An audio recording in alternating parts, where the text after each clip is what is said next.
Serbisyo Publiko. Aksyon Radio! Sa Bacolod, Aksyon Radio. Aksyon Radio!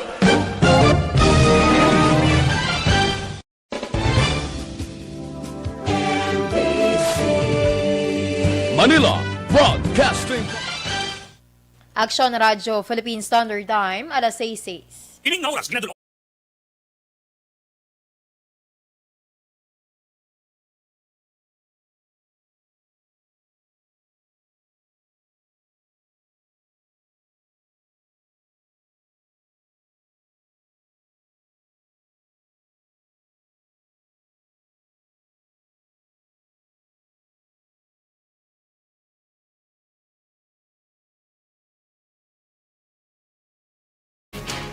Aksyon!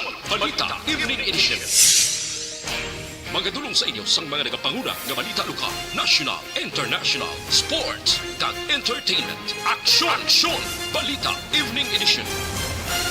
Kag karon ang inyo news team. Una sa balita, una sa aksyon. Mayong gabi Metro, Bacolod, mayong gabi kabugusan nga Western Visayas. Welcome sa papangalagad sa Aksyon Balita Evening Edition. Karon nga adlaw Biyernes, Mayo 7 tuig 2021. Makitaan kita live sa mon official Facebook page kag sa YouTube channel ang Aksyon Radyo Bacolod kag bisita man sa amon na website sa www.actionradyobacolod.com.ph. Ang inyo tag balita, Aksyon and Defensor. Kag karon sa aton mga headliners, una sa mga balita lokal. 15 kabalay natupok sang sunog sa barangay 12. Travel moratorium sa Negros Occidental wala ginaprobahan. Sa mga nagapanguna nga balita national, IATF ginaprobahan ang COVID-19 testing sa ikapitong adlaw sa incoming travelers.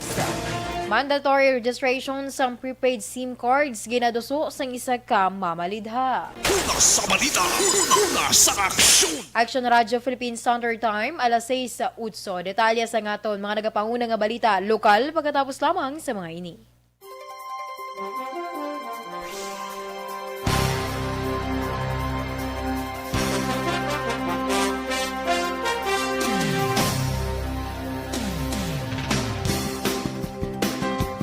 Tinatawag nilang new normal ang mga aksyong nakasentro sa pagpapahalaga sa kalusugan. Ginagawa natin ang new normal behaviors na ito ngayon upang makaiwas sa COVID-19.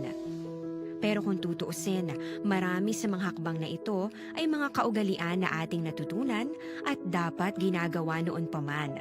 Makakatulong ang mga ito sa pag-iwas sa anumang sakit. Tulad ng paglilinis ng kamay, tinuro sa atin simula pagkabata na maghugas pagdating sa bahay, bago kumain at pagkagamit ng palikuran. Sa panahon ngayon, dapat mas madalas na ang paglilinis ng kamay.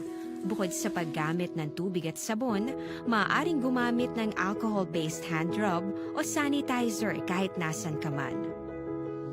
Kapag naglilinis ng bahay, kailangang mas dalasan ang pag-disinfect ng mga bagay na palaging hinahawakan.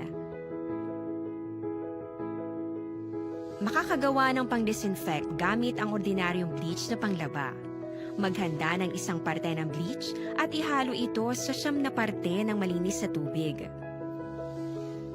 Kung hindi naman emergency, hindi na kailangan pumunta pa sa doktor dahil sa telemedicine. Kapag nahihirapan sa paghinga at iba pang malalang sintomas ng sakit, agad na kumonsulta sa doktor. Maaari ding tumawag sa Barangay Health Response Team o BHERT.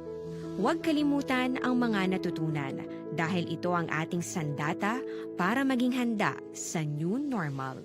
Mayong gabi sa aton mga ka-action nga nag-monitor via Facebook Live sa kay Ma'am Homa Lumena. Mayong hapon dira. Kay Ma'am Vanessa Mayo, Ma'am Vanessa, mayong adlaw and thank you so much for the 50 stars. Kay Miss Athea Kim Iriman, good evening. Kay Ma'am Emmy Esmeralda Dolido, mayong gabi man. Kag sa tanan galing nga members ng Energy Fans Club, mayong gabi dira sa inyo. Sila President kay Dennis Richard Tibor Roma, dira sa may San Enriquez, sa kay Rejan Tan Villalon, dira sa may Banwa sa Manapla, sa kay Anthony Jones sa Villo Ceblano. Okay, sa kay Anthony Jones sa Villo Ceblano, dira naman iya sa may Kawayan. Kag kay Ma'am Liza Joy Ilon Amoroso, Ma'am Yvonne Boycher, sa kay Taems Aboso, sa liwat happy birthday dira sa imo Taems. Kay sino pa ba? Kay Ma'am Ann Bella, kay Ma'am sino sa ganing Aquala Calstrom. Sa kay sino pa ged? Sir Michael Season, kay Sir Noel Amar, mayong gabi dira sa inyo. Kaga mayo lang nga pag monitor. Salamat gid sa inyo man nga padayon yan nga pag padala man sa inyo nga mga mensahe kag pagtutok man sa tanan nga program sa Aksyon Radyo Bacolod.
Karon sa ritang sa aton mga nagapanguna nga balita lokal, naglabot sa 15 ka balay ang natupok sa kalayo sa sunog nga nagluntat sa Purok Malipayon, Barangay 12, Syudad sa Bacolod.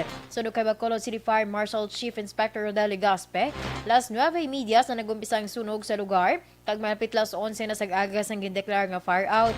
Sunog kay Legaspe sa ila inisyal nga pagpangusisa, nag-umpisang sunog sa balay nga ginapanagiyahan ni Rudy Agravante apang nagapuyo sa karon ang border nga pamilya Barrios. Dugang pa ilagi na hibalo kung bangod sa kandila o kung lighter ang ginharinan sang sunog nga madasig naman naglaton sa katupad nga mga balay kag pila ka mga establishmento commercial. Sa karon nagapadayon pang investigasyon sang BFP apang sa inisyal nga pagpangusisa, naglabot sa 100,000 pesos nga balor sang kahalitan ang gintugas sa nasambit nga sunog. Panugyan ni Legaspi sa pamuluyo nga mangin mabinantayon sa tanan nga oras, ilabi na sa oras sang brownout, rason nga nagagamit sa mga kandila kag hindi pagpabayaan ang mga kabataan nga hampang sang kalayo.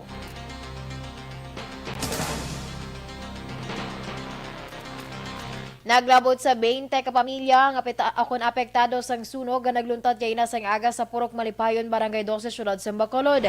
Sa record sang Department of Social Services and Development sang Bacolod, 53 tanan ka mga individual ang apektado sang sunog. 7 ka mga puloy-an ang gintupok sang kalayo samtang 3 ang partially damaged. Sa mga nasunugan, 13 diri ang nagaedad 59 anyos pasaka, 28 ang 20 tubtuba 59 anyos, 5 ang dalaga, 4 ang 6 ka tuig tubtuba 12 anyos, 2 ang 4 tubtub 5 ka tuig, kag isa ang nagaedad naman sang 2 tubtub 3 ka tuig. Ang mga nasanugan karon nagatener sa covered court sa isang barangay.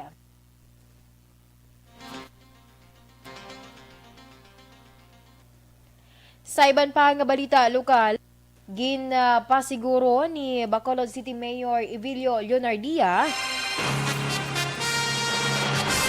ang bulig sa lokal nga panguluhan sa syudad sa Bacolod sa mga residente sa Barangay 12 nga biktima sang sunog kay nasang aga.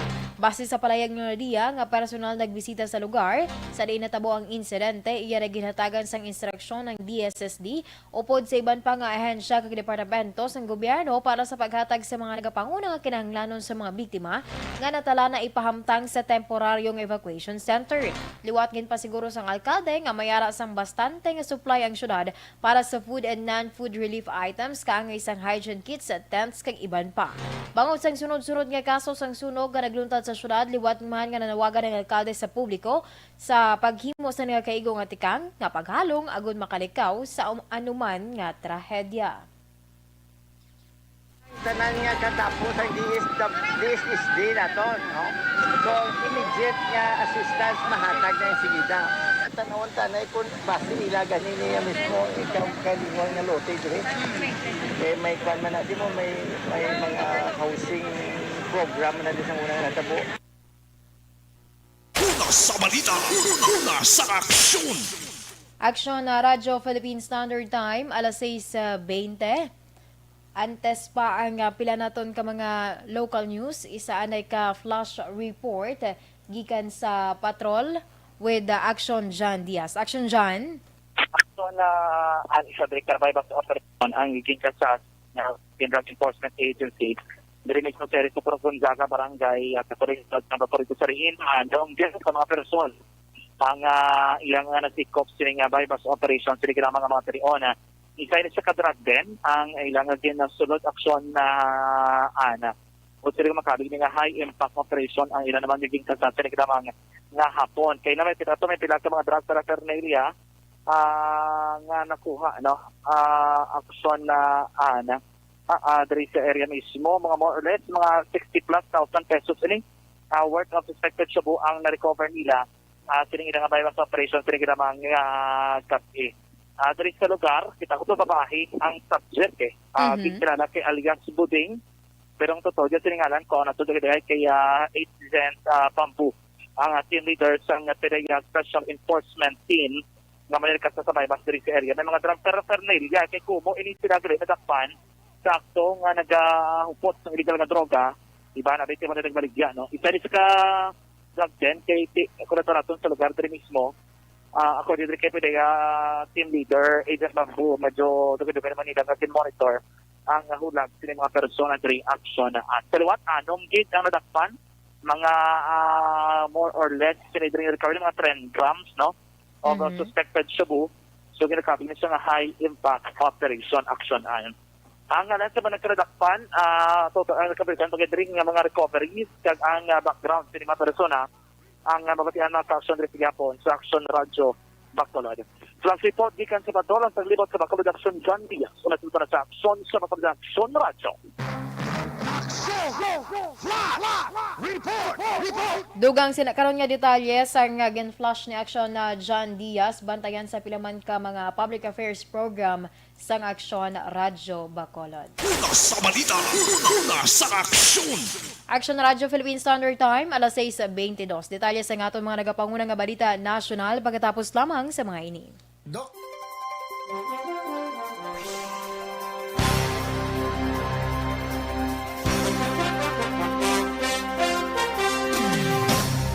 Bakit kailangang magpabakuna? Bakit nga ba vaccination? Ang pandemyang ito ay kumuha ng maraming buhay at patuloy pa nitong nilalagay sa peligro ang buhay ng nakakarami. Pinahina din nito ang ating ekonomiya at maraming Pilipino ang nawalan ng trabaho dahil dito. Sa pagkatuklas ng bakuna laban sa COVID-19, nagkaroon tayo ng oportunidad na malabanan ang pandemyang ito. Sa tulong ng mga bakuna, ay may iwasan natin ang sintomas ng impeksyon at posibleng maiwasan din ang malalang impeksyon at matigilan ang pagkalat nito. Gayunpaman, gaya ng iba pang mga bakunang ginagamit sa nagdaang dekada, ang abilidad nitong protektahan ang ating komunidad ay tataas lamang kung hindi bababa sa 70% ng ating populasyon ay bakunado. Halimbawa, kung ang iyong barangay ay mayroong 100,000 katao, hindi dapat bumaba sa 70,000 ang dapat mabakunahan upang matiyak na proteksyon ang buong komunidad. Kaya ating tandaan, ang pagbabakuna ay hindi lamang para sa iyo o sa iyong pamilya. Ito ay para din sa iyong barangay, lungsod at probinsya. Tara, sa vida. Mayong gabi sa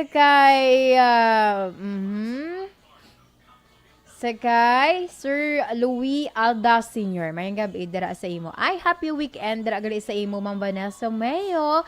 And God bless. Kuno from Minnesota. Salamat kid Ma'am Vanessa. Sa kay Macria Perez. Mayong gabi day halin sa Manila. Sige, mayong gabi man dira Sa kay Ma'am Wendy Morias Artegosa, good eve. Greet ko lang da si Mama kag Papa sa kinabong uno kag sa mga utod ko. Family Artegosa Kustan, Manulong kag Lopez, kag sa mga tiya ko. Nag-greet Teresa Artegosa sang barangay, Ig Mayaan Don Salvador Benedicto. Si Ma'am Emma Alcuala Kelstrom, good evening. Nag-monitor from Sweden. Stay safe and happy weekend. Si Sir Michael John Season, hello man kuno sa tanan nga members ng EFC. Okay. From Chateau Elise, Paranaque. Gaininta ba? Kay Ma'am Jean Hisulgon, mayong gabi. Kay Sir Ray Barrioga, mayong gabi man. Ma'am Kelly Jelly, mayong gabi. Tamiyaw niya gali ko no ho. Si Mr. B-Boy Villasor of CMO Sectoral, also sa family ko sa Barangay Pandanon, DSB, kaya sa tanan niya members ng EFC. Salamat, and thank you so much man, ma'am, for the 50 stars. Si Sir Edwin Penida, Toto Cornell Jr., good evening man. Mayong gabida. Budit. Sino ni si Budit? Salamat, gid sa inyo nga pag-monitor and happy weekend.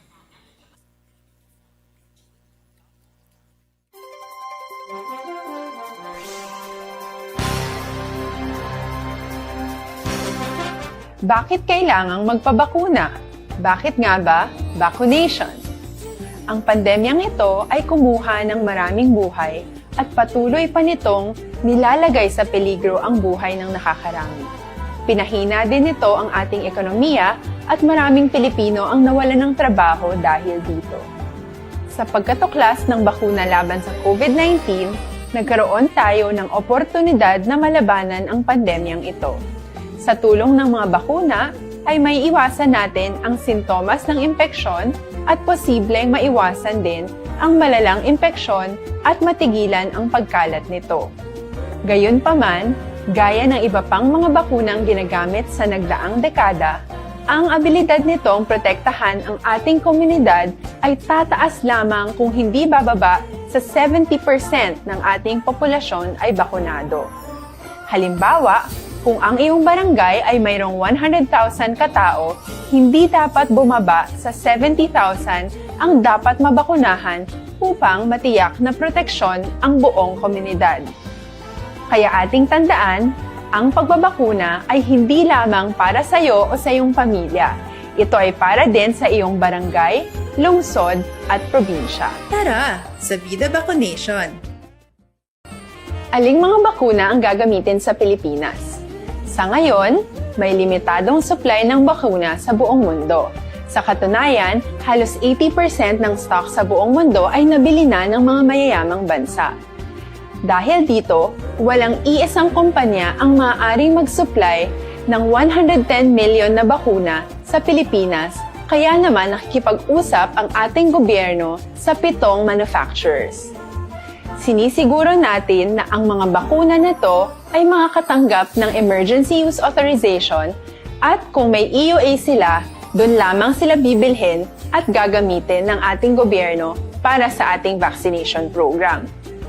Nagbibigay ang EUA ng assurance o katiyakan na ang bakuna ay dumaan sa masusing pagsusuri at nirerekomenda ng mga independent na eksperto sa atin.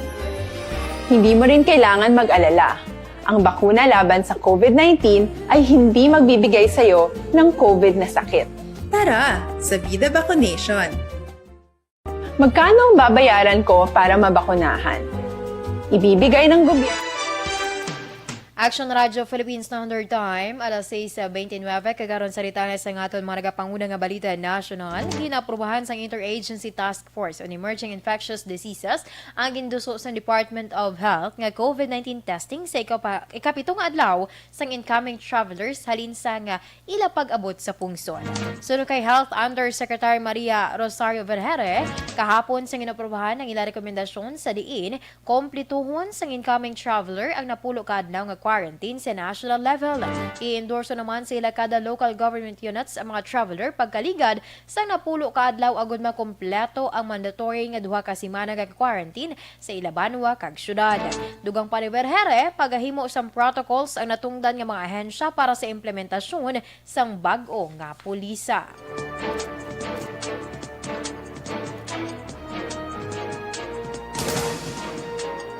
Action Radio Philippines Standard Time, alas 6:29. Ginhingyo ni Anay Speaker of the House, Alan Peter Cayetano, ang publiko nga ipaagi sa Facebook ang panawagan nga ayuda nga 10,000 pesos. Sa interview sang kung ginpangabay ni Cayetano ang mga pumuluyo nga ipalabot.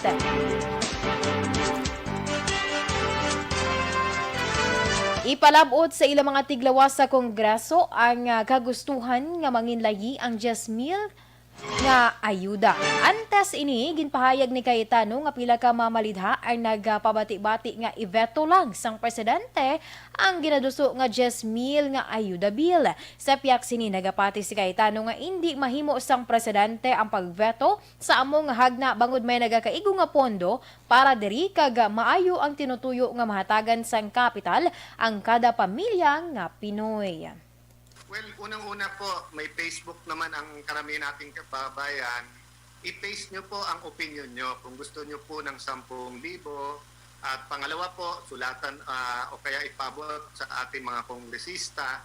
Ako'y naniniwala pag nakita po ng Pangulo na maganda ang programa at may pera, hindi ito mabibito. So wag tayong tatakutin ng ilan mga kongresista na mabibito lang to. Nung speaker po ako, hindi po ako natakot sa bito. Basta't natakot po ako sa walang ginawa o mahiya, no? Una sa balita, una sa aksyon. Action Radio Philippines Standard Time, alas 6:31. Kag inyugin pamatian ang detalye sa mga natipon nga mga balita diri lamang sa Action Balita Evening Edition karon nga adlaw Biyernes, Mayo 7, 2021. Sa liwat ang inyo tagbalita, Action and Defensor. Una sa balita, una sa Action, sa Bacolod, Action Radio. Action Radio!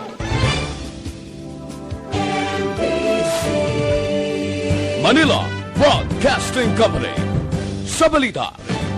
Sa balita. Komentaryo. Isyu. Serbisyo publiko. Aksyon Radio. Sa Bacolod, Aksyon Radio. Aksyon Radio.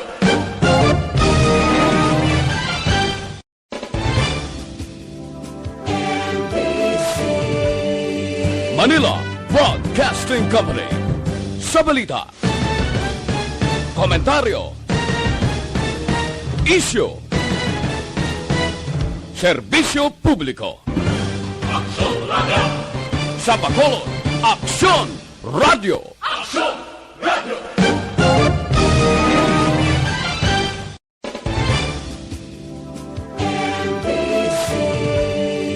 Manila Broadcasting Company. Sa balita.